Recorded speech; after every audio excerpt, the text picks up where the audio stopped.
नमस्कार। इस खास पेशकश में आपका स्वागत है। मैं हूं राकेश। लोकसभा और विधानसभा सीटों के परिसीमन की चर्चा के बीच झारखंड में आंदोलन की तैयारी है। आदिवासी संगठनों ने प्रस्तावित परिसीमन का विरोध किया है और इसके खिलाफ महाजुटान का ऐलान किया है। 30 अगस्त को रांची में कई संगठन जुटने वाले हैं, जहां आगे की रणनीति तय होगी। लोकसभा और राज्य विधानसभा सीटों के परिसीमन के खिलाफ झारखंड में आवाज उठ रही है। आशंका जताई जा रही है कि परिसीमन से आदिवासी और दलितों की भागीदारी कम होगी।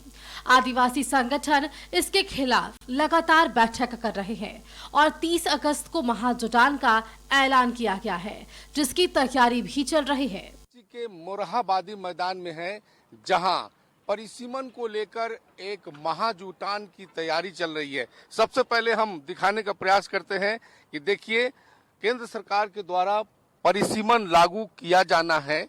इस पर झारखंड में अभी से सियासी बवाल मचा हुआ है और खास तौर पर कांग्रेस पार्टी के वरिष्ठ नेता और पूर्व मंत्री बंधु तिर्की की ओर से केंद्र सरकार के खिलाफ मोर्चा खोल दिया गया है। और देखिए, इसी मोरहाबादी मैदान में आगामी 30 तारीख को यहाँ पर आदिवासियों का एक महाजुटान करने का दावा किया जा रहा है, जिसकी तैयारी आप देख सकते हैं। उसकी तैयारी जोर शोर से चल रही है। झारखंड में लोकसभा की 14 सीट है, जिनमें से 5 सीट एसटी के लिए रिजर्व है, जबकि 1 सीट अनुसूचित जाति के लिए आरक्षित है। राज्य विधानसभा की 81 में से 21 सीट अनुसूचित जनजाति और 9 सीट अनुसूचित जाति के लिए आरक्षित है। आशंका जताई जा रही है कि परिसीमन के बाद लोकसभा और राज्यसभा में आदिवासियों, दलितों का प्रतिनिधित्व भी कम हो जाएगा। इसी को लेकर विरोध किया जा रहा है। 2008 में भी परिसीमन हुआ था, लेकिन तब सीटों की संख्या में बदलाव नहीं हुआ था। आदिवासी संगठनों की मांग है कि अनुसूचित जनजाति के लिए आरक्षित विधानसभा, लोकसभा सीटों में कटौती ना की जाए। एसटी के लिए आरक्षित सीटों की संख्या बढ़ी हुई सीटों के समानुपातिक रूप से बढ़ाई जाए। संविधान की 5वीं अनुसूची के क्षेत्रों की भौगोलिक, सामाजिक और सांस्कृतिक एकता सुरक्षित रखी जाए। समीक्षा के लिए संवैधानिक जनजातीय विशेषज्ञों की हाई लेवल समिति गठित की जाए। भविष्य में किसी परिसीमन प्रक्रिया से एसटी के राजनीतिक प्रतिनिधित्व में कमी न हो। आदिवासी समाज को विस्थापन का राजनीतिक नुकसान नहीं दिया जाना चाहिए।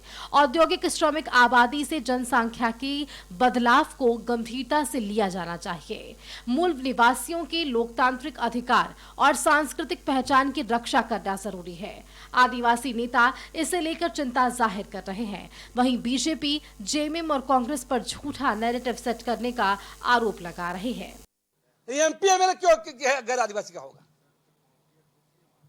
है ना, यहाँ पर रांची लोकसभा है, जमशेदपुर लोकसभा है, कांकेर सीट है, रांची सीट है सिलवरिया में।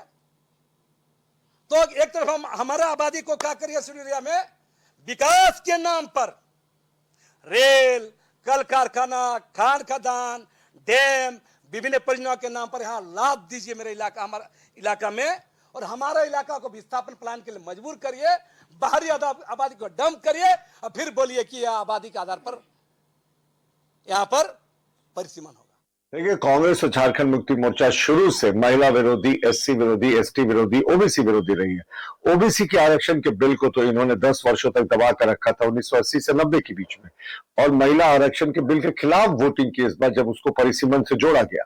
तो हमारा मानना है कि जो सत्र की बात कर रहे हैं, ये सिर्फ नैरेटिव सेट करने की बात कर रहे हैं, क्योंकि गृह मंत्री जी ने स्पष्ट कहा है कि 1.5 गुना सीटों की संख्या बढ़ जाएगी हर एक राज्य की, उसी अनुपात में एससी, एसटी और महिलाओं की सीटों की भी संख्या बढ़ेगी। लेकिन ये चाहते नहीं कि इन वंचित वर्गों को ज्यादा से ज्यादा प्रतिनिधित्व मिले भारत की लोकसभा और विधानसभा में। तो इसलिए ये नैरेटिव रच रहे, नया एक खेल कर रहे हैं कि जो सत्र है वो बुलाना चाहिए।